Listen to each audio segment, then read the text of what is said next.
Social selling. Il est important de prendre en compte la nature même de votre cible qui, peu importe le marché, l'industrie ou le pays, sera toujours guidée par la même chose, la conscience. A-t-elle conscience que vous existez ?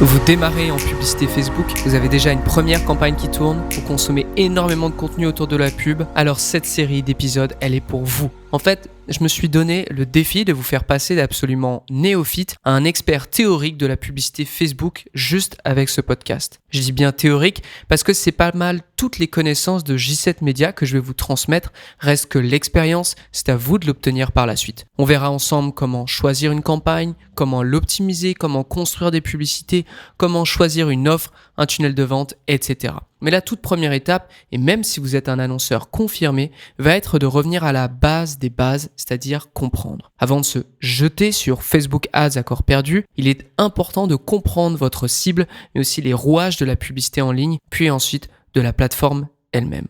C'est pourquoi on va commencer par parler de persona et de conscience. Ça s'applique à toute action de communication et donc à toutes les plateformes publicitaires. Vous devez connaître votre cible. Pour nous aider dans ce travail, on utilise la notion de persona. Le persona, c'est la carte d'identité de votre cible. Elle centralise toutes les informations dont vous avez besoin pour décider d'une orientation publicitaire et jusqu'à même d'une offre. Pour vous aider à préparer un persona, je vais vous décrire le modèle suivant pour que vous puissiez le refaire chez vous.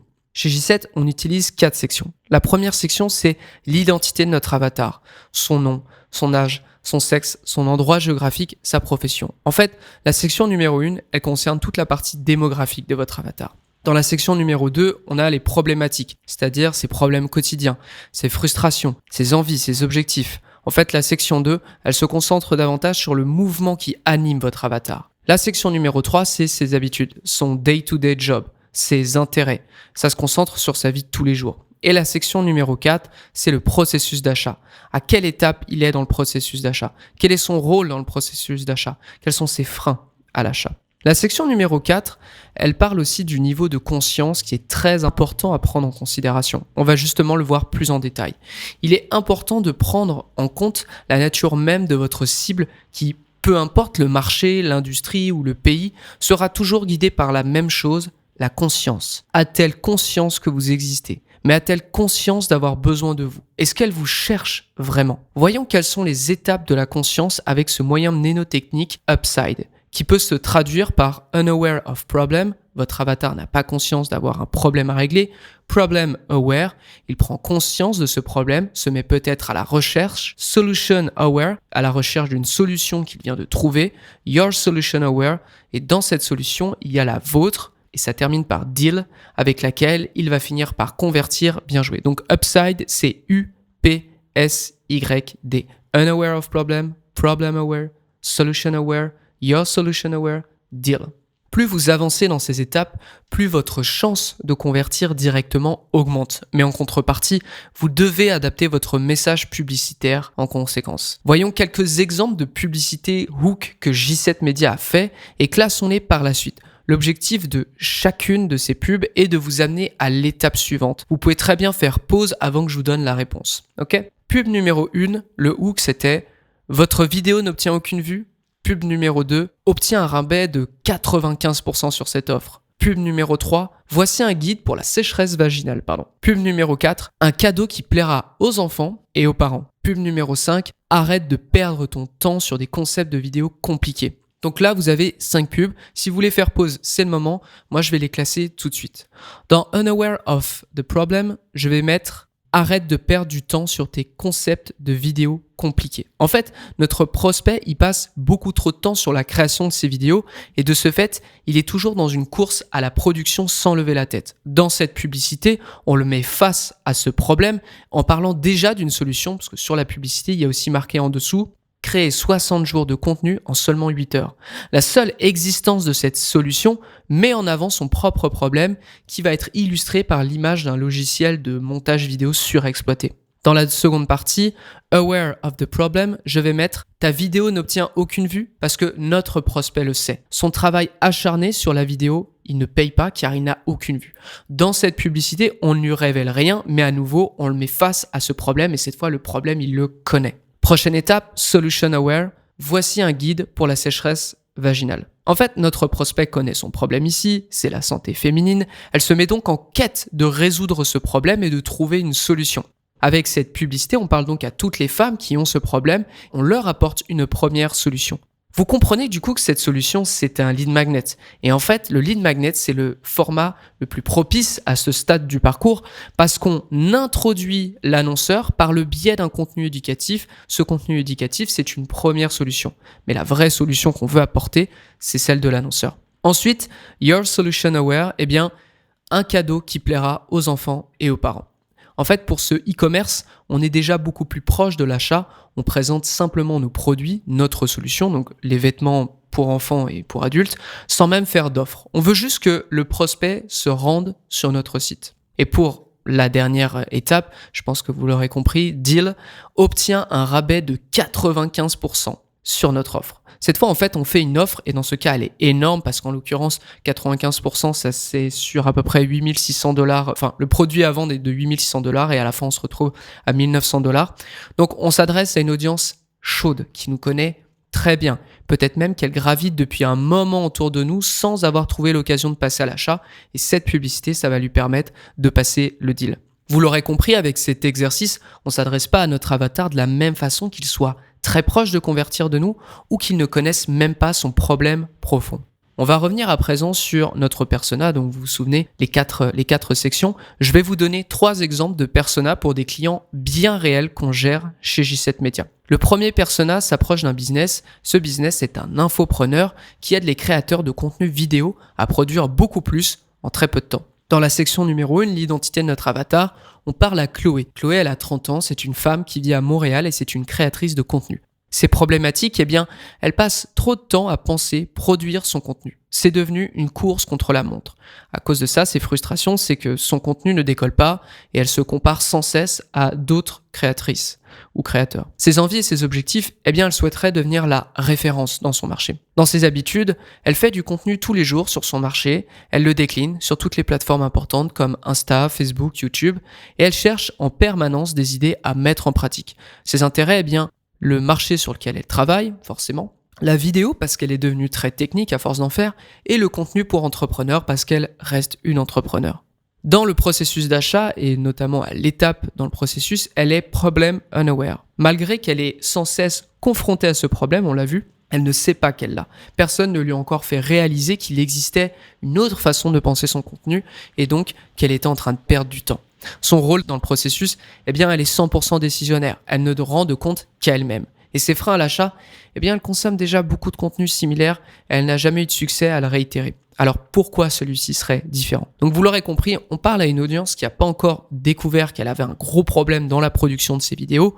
C'est donc un élément qu'on va utiliser dans nos publicités. Je vais vous donner un deuxième exemple maintenant. Le business est différent. C'est un client qui vend un SaaS aux propriétaires d'e-commerce Shopify pour améliorer leurs résultats. Donc en fait, ce SaaS vous permet d'avoir des templates, vous permet d'avoir des optimisations, des plugins, etc. pour améliorer vos résultats et pour créer d'ailleurs des sites beaucoup plus rapides.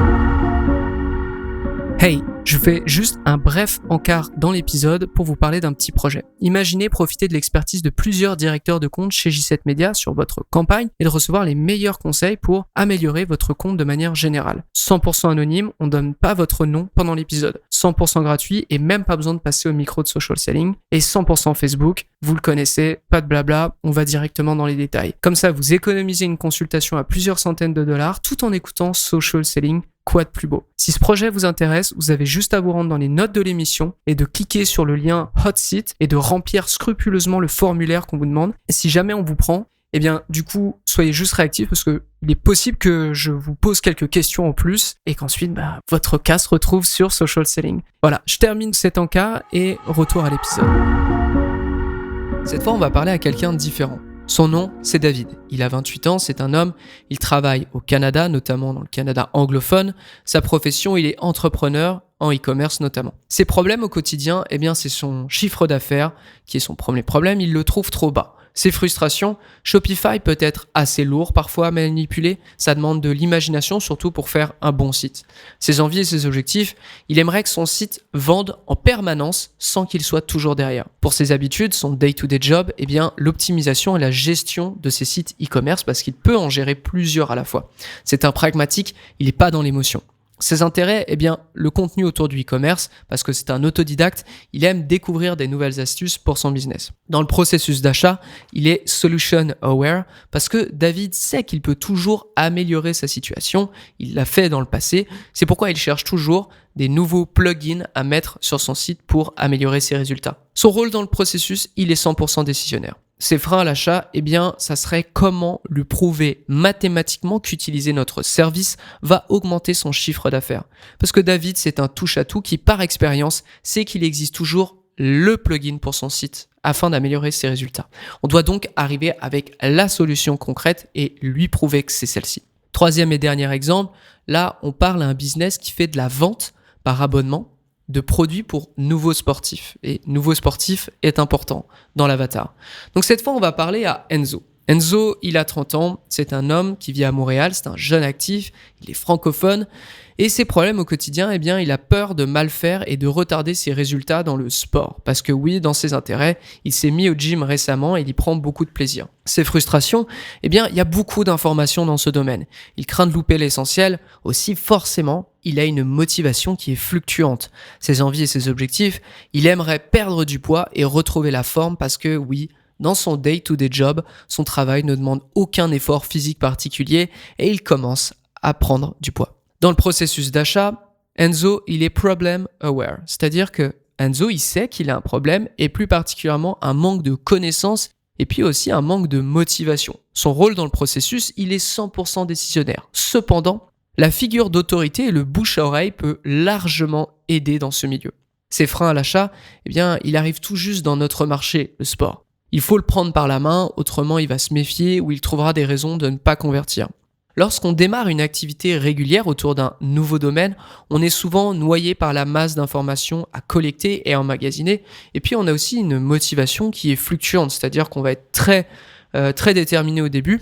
Et petit à petit, en fait, cette détermination, elle va baisser et il va falloir trouver un peu son équilibre là-dedans. Et c'est le cas d'Enzo avec le sport. Donc c'est pourquoi notre client, lui, il offre des boîtes avec des conseils, des produits, tout ça de manière, chaque mois. Et du coup, chaque mois, ça relance un peu Enzo à faire du sport et à prendre soin de lui. Donc maintenant que nous avons vu la question de l'avatar et de son niveau de conscience, on peut parler de Facebook en tant que centre d'attention. Parce qu'il faut vraiment comprendre la plateforme Facebook et Insta d'ailleurs. Quelle est la grande différence entre la publicité Facebook et la publicité par exemple de Google Search ? La réponse, elle est simple, c'est l'intention de votre audience. Sur Google Search, elle cherche à atteindre un objectif, elle cherche des informations, elle cherche à appeler une entreprise même. Sur Facebook et Insta, c'est tout l'inverse, elle se divertit. À aucun moment, votre audience est en train de chercher un numéro de plombier, des heures d'ouverture de cinéma ou comment se rendre chez le dentiste. Et c'est pourquoi on doit adapter nos publicités en conséquence, adopter les codes de la plateforme, ses règles, ses dimensions. On peut pas bêtement appliquer la même vidéo sur une publicité de télévision et sur Facebook. Et c'est un thème qu'on a maintes fois expliqué sur Social Selling. Toujours en lien avec votre document d'avatar et son upside, UPSYD, vous devez attirer l'œil dans cet amas de contenu story ou feed pour ensuite faire passer votre message.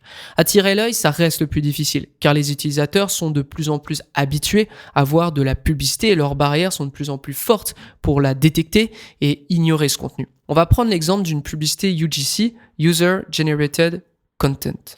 Donc, en fait, la publicité UGC, évidemment, on en a parlé plein de fois sur Social Selling, donc je pense que c'est pas une surprise. Je vais répéter rapidement, mais c'est un contenu qui semble totalement organique. C'est tout l'inverse d'une publicité, en fait, parce qu'il n'y a pas de tagline. C'est souvent une photo de quelqu'un en train d'interagir avec le produit que vous voulez vendre. Pour ce business de vente de produits pour sportifs, par exemple, on a fait une vidéo où c'est juste une personne qui se filme en train d'ouvrir la boîte et de sortir tour à tour tous les produits qu'il y a dans cette boîte. Donc, il y a des t-shirts, il y a des compléments alimentaires, il y a une gourde, etc., etc. Et en fait, ça, par exemple, c'est quelque chose qui fonctionne super bien sur la plateforme parce que ça se marie très bien à la plateforme en fait. Et comme on peut le voir, ça ressemble tout sauf à une publicité classique parce qu'il n'y a pas de tagline, il n'y a pas de logo qui apparaît au début à la fin, c'est filmé avec un téléphone portable, on n'entend aucun son, pas de musique, sauf le bruit de la boîte et des produits qu'on transverse. Et ce genre de publicité, donc du UGC comme ça nous a permis de générer des milliers de dollars avec une audience qui nous connaissait pas le matin même. Et je parle toujours pour ce client qui vend des produits pour sportifs. Donc souvenez-vous qu'un expert Facebook, il sait toujours adapter son message à la situation, mais surtout à l'emplacement de diffusion. Prochaine partie, combien ça coûte de faire de la publicité sur Facebook? Alors, c'est probablement la question la plus posée à chaque fois qu'on commence à en faire.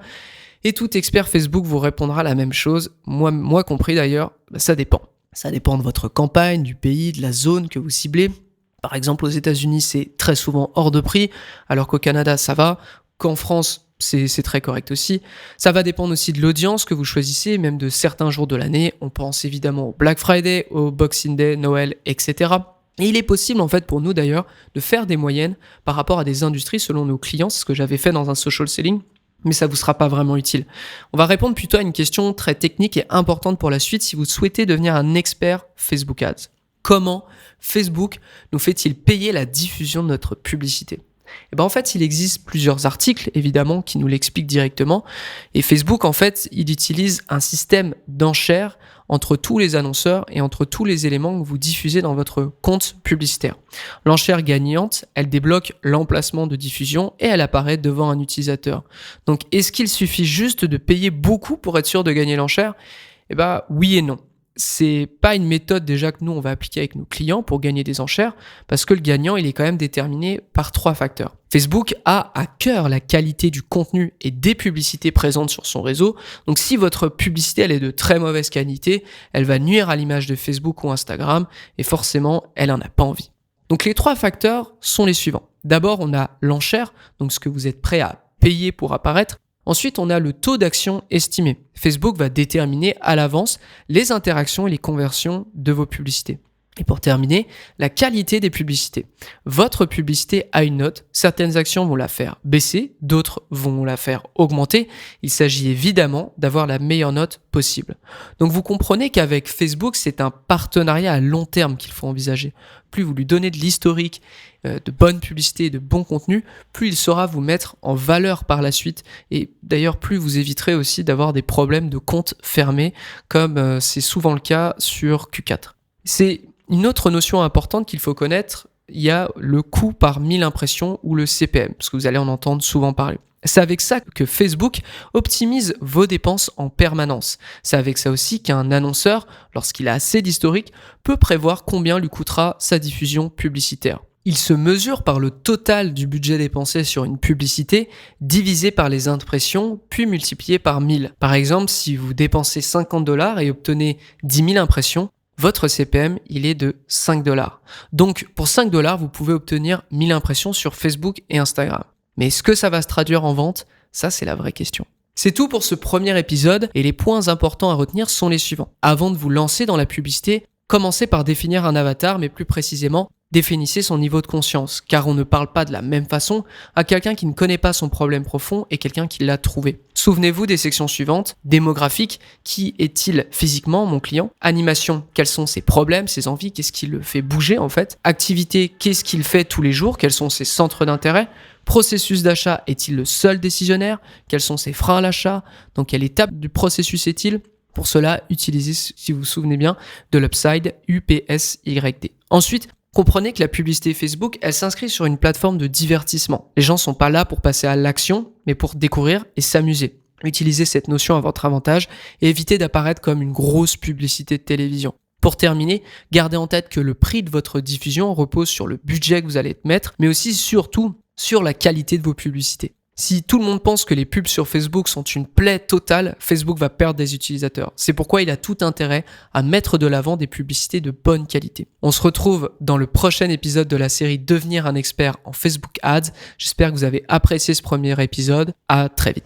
Social selling. Social selling.